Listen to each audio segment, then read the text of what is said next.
우리 성도님들께서는 혹시 신앙생활을 하시다가 이 예수라는, 흔히 우리 성경에서 등장하는 예수라는 인물이 정말 2000여 년 전에 실존했을까를 의심해 보셨거나 아니면 질문해 보신 분이 계신가요? 지금 현재도 많은 사람들이 이 예수라는 인물, 성경에 나오는 이 예수라는 인물이 과연 실존했을까를 의심하고 있고, 또 그것에 대한 질문의 답을 정확하게 내리지 못하고 있습니다. 그런데 학계에서, 최소한 학계에서는 그리스도인인 학자, 또 넌 크리스천인 학자를 다 포함해서 이 예수라는 인물이 실존했다라는 것에 대해서 의심을 하는 사람은 없습니다. 왜 그러냐면 성경 밖에서도 이 예수라는 인물에 대한, 이 예수가 실존했다라는 증거가 너무나도 많이 있기 때문이죠. 예수라는 인물이 존재했는가에 대한 이 질문에 대한 답변은 사실 최소한 학계에서는 이견이 없을 정도로 정말 실존했다라는 답을 우리는 가지고 있지만, 다른 이견을 많이 생기게 하는 질문이 하나가 있는데, 그것은 무엇이냐면 바로 이 예수님을 어떻게 정의하는가입니다. 이 예수님이 누구신가라는 질문에는 정말로 많은 이견이 있는 것이죠. 어떤 사람은 예수님을 많은 랍비 중에 한 명으로만 보기도 하고, 어떤 이는 예수님을 그 당시 혁명가 중에 한 명으로 보기도 합니다. 어떤 이는 종말론적인 성격을 띤 선지자라고도 이야기합니다. 정말 예수님은 이들이 말하는 것처럼 한 명의 지혜자, 한 명의 혁명가, 아니면 한 명의 종말론적 성격을 띤 선지자와 같은 분이셨을까요? 우리가 지금 계속해서 누가복음을 묵상해 나가고 있는데, 이 누가복음 말씀을 보면 그들의 주장과는 다르게 이 예수님께서 살아계신 하나님의 아들이시며 메시아이심을 가르쳐주는 많은 이야기들을 누가복음은 우리에게 알려주고 있습니다. 특별히 오늘 본문에서는 4개의 대화가 등장하는데요, 그 중에 본문 18절부터 20절에 나오는 예수님과 제자들의 대화, 특별히 예수님과 이 베드로 간의 대화를 통해서 우리는 예수님께서 살아계신 하나님의 아들이시며 메시아이심을 분명하게 알 수 있습니다. 또 마지막 부분에 나오는 28절부터 36절의 예수님의 변형 스토리, 그 스토리를 통해서도 우리는 예수님께서 살아계신 하나님의 아들이시며 메시아이심을 발견할 수 있는 것이죠. 그래서 우리는 누가복음을 묵상해 나가는 과정 가운데 2가지 선택이 주어지게 됩니다. 이 예수님을 누가복음이 가르치는 것처럼 정말 살아계신 하나님의 아들로, 메시아로 믿던지 여기던지, 아니면 그렇게 여기지 않던지, 이 2가지 선택이 우리에게, 누가복음을 묵상하는 사람들에게 주어지게 되는 것이죠. 오늘 본문 18절을 보시면 첫 번째 다이얼로그가 등장하는데요, 예수님께서 뜬금없이 제자들에게 하나의 질문을 하십니다.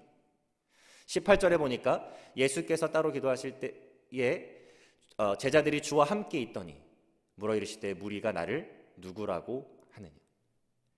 제자들이 아닌 예수님을 쫓았던 많은 군중들이 이 예수님에 대해서 누구냐라고 생각한지를 물어보고 계신 거예요. 제자들이 대답하기를 누구는 침례 요한이라고 말하기도 하고 엘리야라고 말하기도 하고, 또 구약 성서에 나오는 선지자 중에 한 명이라고 생각한다고 말합니다. 근데 그것이 예수님께서 궁극적으로 던지시고자 했던 질문이 아니었어요. 본문 20절을 보면 예수님께서 또 하나의 질문을 던지시는데, 그것은 이제 제자들에게 직접 던지시는 질문입니다. 그렇다면 너희들은, 나와 함께 동고동락하고 나를 지금 따르고 있는 나의 제자인 너희들은 나를 누구라 생각하는가? 그때 베드로가 어찌 보면 누가복음에 있어서 가장 핵심적이라고 할 수 있는, 가장 핵심적인 진리를 너무나 간단 명료하게 고백을 통해서 말합니다. 바로 이 예수님께서 하나님의 그리스도이시다. 평행 본문인 마태복음 16장 16절을 가보면 조금 더 구체적으로 주는 그리스도시요 당신이 메시아이시고 살아계신 하나님의 아들이시니다 라고 베드로가 고백하고 있어요. 예수님께서 살아계신 하나님의 아들이시며 또 그분이 그리스도, 즉 메시아 되신다라는 이 놀라운 진리는 아까 제가 말씀드렸다시피 예수님의 변형 스토리를 통해서도 다시 한번 재확인 됩니다. 베드로와 요한, 야곱이 예수님의 얼굴이 변형되고 모세와 엘리야와 대화하는 장면을 목격하게 됩니다. 왜 하필이면 모세와 엘리야가 그 장면에 등장했을까요? 많은 사람들이 이것에 대한 또 답을 내리기 위해서 다양한 해석들을 내놓습니다. 어떤 사람들은 이 모세와 엘리야가 율법과 선지서를 각각 대표하는 인물이기 때문에 라고도 얘기하고요. 어떤 사람들은 구약에서 죽음을 경험하지 않은 자들 중에 이 모세와 엘리야가 있기 때문에 라고도 말합니다. 어떤 사람들은 이 모세와 엘리야가 죽음을 경험하지 않았고 구약 성서에 그들이 다시 돌아올 것이라는 뉘앙스를 갖고 있는 예언의 말씀이 있기 때문에 이 모세와 엘리야를 이 장면에 등장시키셨다라고 말하기도 합니다. 무엇이 정답이든지 간에 우리가 정확하게 알 수 있는 것은 사실 35절을 보면 우리가 알 수 있는데요. 35절 말씀에 구름 속에서 소리가 나서 이르되, 아버지 하나님께서 말씀하시는 겁니다. 이는 나의 아들 곧 택함을 받은 자니 너희는 그의 말을 들으라. 모세와 엘리야가 너무나도 훌륭한 하나님의 종이었고 율법과 선지서를 대표하는 인물이었고 다시 돌아올 것이라는 그런 예언의 말씀들이 있었지만 그러한 모든 것들을 다 뛰어넘어서 정말 참된 메시아이시고 가장 위대한 하나님의 아들이신 분이 바로 예수님이라는 것을 말씀은 또한 우리에게 알려주고 있는 것이죠. 여기서 우리는 한 가지 질문을 좀 해보아야 합니다. 앞서 우리가 본 이야기에서 군중들은 예수님을 침례 요한, 엘리야 또 다른 구약의 선지자로 이해하고 있어요. 그런데 베드로는 이 예수님을 살아계신 하나님의 아들로 또 메시아로 지금 보고 있습니다. 여러분, 이 차이가 어디서 오는 것일까요? 왜 어떤 사람들은 예수님을 살아계신 하나님의 아들로 메시아로 보고 있고 왜 어떤 사람들은 그 예수님을 침례 요한이나 엘리야나 선지자 중에 한 명으로 보고 있는 것일까요? 혁명가나 종말론적 성격을 띤 선지자로 때로는 미치광이로 볼 수밖에 없는 것일까요? 마태복음 16장 17절 평행 본문으로 가보면 그 질문에 대한 답을 정확하게 알 수가 있습니다.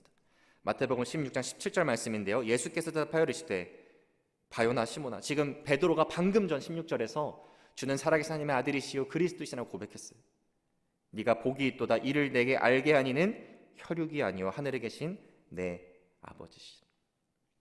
예수님께서 하나님의 아들 되시며 메시아 되신다라는 것, 그것은 마치 비밀과 같아서 그 진리를 깨닫게 하시는 이가 바로 하나님이시며 우리 스스로의 힘과 능력과 지혜로는 그 놀라운 비밀과 같은 진리를 깨달을 수 없다고 예수님께서 말씀하고 계신 것입니다. 여러분, 이것이 우리가 전도할 때 기도하지 않을 수 없는 이유입니다. 우리가 전도를 할 때 내가 이해하고 있고 머릿속으로 알고 있는 그 복음을 최대한 논리적으로 설명은 해볼 수 있지만 그 복음을 전하는 전도 대상자를 위해서 하나님 그의 마음을 바꿔주십시오. 그의 마음을 새롭게 하여 주십시오. 들을 수 있는 귀와 볼 수 있는 눈을 허락하여 주십시오라고 기도하지 않는다면 마치 아무런 능력이 없는 우리가 죽어있는 시체에게 일어나라고 말하는 것과 같은 그런 무의미한 일을 하고 있는 것이죠. 여러분, 어느 순간부터 놀랍게 예수님께서 살아계신 하나님의 아들이시고 메시아 되심이 믿어지십니까? 그렇게 믿어지시기에 여러분 여기 앉아 계신 것입니까? 예배의 자리에 계십니까? 성도로 살아가고 계십니까? 그것은 우리의 지혜와 능력과 깨달음과는 전혀 상관없는 전적인 하나님의 은혜임을 여러분 오늘 기억하시기를 바랍니다. 만약 그것이 전적인 하나님의 은혜라는 것을 우리가 기억한다면 우리의 삶의 모습은 어떻게 바뀌어야 할까요? 그 은혜를 경험한 자들이 이제 그 은혜를 흘려보내는 삶을 살아야 하는 것이죠.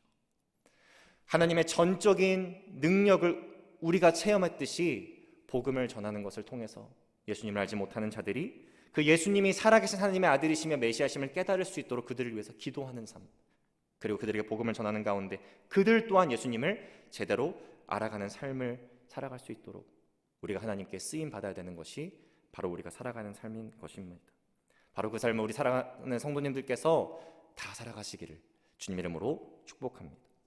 오늘 본문의 말씀이 우리에게 주고 있는 또 한 가지 중요한 교훈은 이 예수님을 제대로 안다는 것이 예수님을 살아계신 하나님의 아들 메시아로 지식적으로 이해하는 것이 아니라 그분께 생명마저도 드릴 수 있는, 우리의 전부를 드리는 삶을 사는 것임을 오늘 말씀은 또한 우리에게 알려주고 있습니다. 성경에서는 이 제자라는 표현이 많이 등장하죠. 그리고 제자만큼은 아니지만 그리스도인이라는 표현도 등장합니다. 그런데 종종 여러분 주변에서 보시면 그리스도인과 제자라는 이 두 단어가 동의어가 아니라고 가르치는 교회가 있는 것을 보실 수 있을 거예요. 그렇게 생각하며 살아가는 성도가 있는 것도 여러분 보실 겁니다. 오늘 본문 23절부터 17절에 등장하는 제자로서의 자격이 세 가지가 등장을 하게 되는데요. 첫 번째는 자기를 부인해야 되고요, 자기 십자가를 져야 되고 예수님을 따라야 한다라고 예수님께서 말씀하고 계세요. 이 한 가지씩을 다 깊게 살펴보지 않더라도 쉽게 풀어 말하면, 첫 번째, 자기를 부인한다. 자신의 뜻이 아닌 예수님의 가르침을 실현하는 삶을 살아야 되는 것을 알려주고 있는 것이고요. 두 번째, 자기 십자가를 진다. 예수님을 위해서 목숨까지도 바칠 수 있어야 된다는 것을 알려주고 있고, 세 번째, 예수님을 따라야 한다. 이러한 삶을 지속적으로 부르신 그날까지 살아가야 된다는 것을 우리에게 알려주고 있습니다. 여러분, 성경에서 그리스도인임에도 불구하고 이러한 제자로서 살아가지 않아도 된다라는 말씀, 날마다 자기를 부인하고 자기 십자가를 지고 예수님을 따라야 한다는 이 말씀을 지키지 않아도 된다라는 성경 구절을 발견하실 수 있으신가요? 오히려 그 반대가 많죠. 오늘 본문 26절에 보시면 예수님과 그분이 선포하신 복음이 가장 먼저 되지 않는다면 결국 마지막 날에 구원받을 수 없다라고 예수님께서 말씀하십니다. 누구든지 나와 내 말을 부끄러워하면 인자도 자기와 아버지와 거룩한 천사들의 영광으로 올 때에 그 사람을 부끄러워하리라. 평행본문인 마태복음 10장 37절로 가보게 되면 예수님께서 이렇게 말씀하시는데요, 아버지나 어머니를 나보다 더 사랑하는 자는 내게 합당하지 아니하고 아들이나 딸을 나보다 더 사랑하는 자도 내게 합당하지 아니하다. 여러분, 예수님께서 지금 가정을 파탄 내시려고 이런 말씀을 하시는 것일까요? 이 말씀의 핵심은 우선순위에 있습니다. 예수님께서 우리의 가장 첫 번째 되셔야 하며 우리는 그 어떤 것도 예수님을 위해서 포기할 수 있어야 한다는 것을 지금 예수님께서 말씀하고 계신 거예요. 여러분, 예수님께서 왜 우리의 가장 첫 번째가 되셔야 하고 우리의 생명까지도 내어드릴 수 있어야 할 만큼 예수님께 전부를 드리는 삶을 우리는 살아가야 할까요? 그 이유는, 오늘 본문에서 제시하는 그 이유는 너무나 간단합니다. 그 예수님께서 우리에게 영생을 허락하시기 때문입니다. 그 생명의 근원이 예수님께로 나오기 때문인 것이죠. 제가 초등학교 때 한 찬양 단체와 약 한 달간 미주 남부 지역을 쭉 돌면서 이렇게 교회마다 찬양 집회를 하고 연주를 하고 또 그 집회가 끝나면 성도님들 집에 가서 홈스테이를 하는 그런 여행을 해본 적이 있습니다. 하루는 집회를 마치고 한 성도님 집에 이제 일행들과 함께 홈스테이를 하게 되었는데요. 그분이 꽤 부유하셨던 분인 것 같아요. 그래서 뒷마당에 굉장히 큰 수영장이 있으셨던 거예요. 그분이 저희 일행에게 마음껏 수영장을 쓰시고 재미있는 즐거운 시간을 보내라고 이렇게 배려를 해주셔서 저와 또 어른들 모든 일행들이 이 수영장에 들어가서 재밌게 놀고 있었습니다. 제 기억으로는 약 한 2m까지도 깊어질 수 있는 경사가 쭉 생기는 그런 수영장이었는데 저는 아무런 겁도 없이 이렇게 패드 하나만 들고 들어간 거죠. 열심히 수영하고 재밌게 놀다가 저는 그 패드를 놓쳐버린 겁니다. 하필 놓쳐버린 그 구간이 한 175m에서 2m 정도 되는 구간이었던 것 같아요. 그때 제가 수영을 거의 하지 못했기 때문에 막 물장구를 치면서 점점 물에 빠졌다가 나왔다가 이러는데 아무도 저를 구해주지 않는 거예요. 심지어 그때 제 친형이 튜브 위에서 놀고 있었는데 막 그렇게 들어갔다 올라갔다 하는 모습을 보고 깔깔거리며 웃고 있습니다. 장난인 줄 알고. 그리고 다른 어른들은 또 재밌게 노느라고 저를 보지 못했어요. 계속 코로 입으로 물이 들어오고 내가 이렇게 죽는구나 라는 생각이 그 어린 나이에 들기 시작합니다. 그리고 정말 놀랍게도 지금까지 막 살아온 장면들이 떠오르기 시작하는 거예요. 이제는 힘들겠다, 죽겠다, 마지막으로 막 물장구를 치는데 만약 그 상황에서 어떤 어른이 저를 찾아와서 그 당시 제가 너무나도 갖고 싶어 했던 플레이스테이션과 조던 농구화를 저에게 사주겠다라고 이야기하면 저는 어떻게 대답했을까요? 저부터 살려주십시오라고 얘기했을 겁니다. 왜 그러냐면 지금 나에게 가장 중요한 것은 생명이기 때문인 것이죠. 만약에 생명이 존재하지 않는다면 그 외에 부수적으로 내가 가지고 있는 것들은 다 무의미한 것이 되기 때문입니다. 다행히 그때 정말 마지막에 어려운 순간에 한 어린이 저를 보고 구해줬고 너무나 물을 많이 마신 상태였기 때문에 한 3일 정도 회복하는데 고생을 했던 것 같아요. 예수님께서 우리에게 영생을 허락하시고 생명의 근원 되시라는 것, 그 이유 하나만으로도 우리는 예수님께 우리의 전부를 드릴 수 있는 충분한 이유를 가지고 살아가는 것입니다. 그리고 예수님께서 영생을 허락하셨고 그 예수님을 위해서 우리의 생명도 바칠 수 있어야 하고 바쳐야 한다라는 것은 결국 그리스도인과 제자라는 이 두 단어가 동의어라는 것을 우리에게 알려주고 있는 것이죠. 그리스도인이면서 제자가 아닌 사람이 없고 제자이면서 그리스도인이 아닌 사람은 존재할 수 없는 것입니다. 여러분, 사실 이 그리스도인이라는 표현은 성도들이 만들어낸 단어가 아닙니다. 성경을 보면 그리스도인이라는 말은 교회 밖에 있는 사람들이 교회 안에 있는 사람들을 보고 조롱하는 말투로 생겨난 말이 바로 이 그리스도인입니다. 이 그리스도인이라는 표현이 처음으로 등장하는 곳이 사도행전 11장 26절인데요. 이렇게 기록되어 있습니다. 만남에 안디옥에 데리고 와서 둘이, 여기서 말하는 둘은 사도 바울과 바나바인데요, 교회에 1년간 모여있어 큰 무리를 가르쳤고 제자들이 안디옥에서 비로소 그리스도인이라 일컬음을 받게 되었다. 다른 사람들에 의해서 일컬음을 받게 되었다라는 것입니다. 여러분, 이 안디옥에 있는 예수님의 제자들이 정말 복음에 생명 걸고 또 그 복음을 위해서 살아가는 자들이 아니었다라면 그리스도인이라는 말을 들을 수 있었을까요? 이 안디옥에 있는 제자들이 그들의 입술을 통해서 복음을 전하지 않았고 그들의 삶에 예수님의 가르침이 보이지 않았더라면 그리스도인이라는 말을 들을 수 있었을까요? 아마 불가능했을 것입니다. 예수님을 살아계신 하나님의 아들로 메시아로 믿는다라는 것, 그것은 하나님의 전적인 은혜입니다.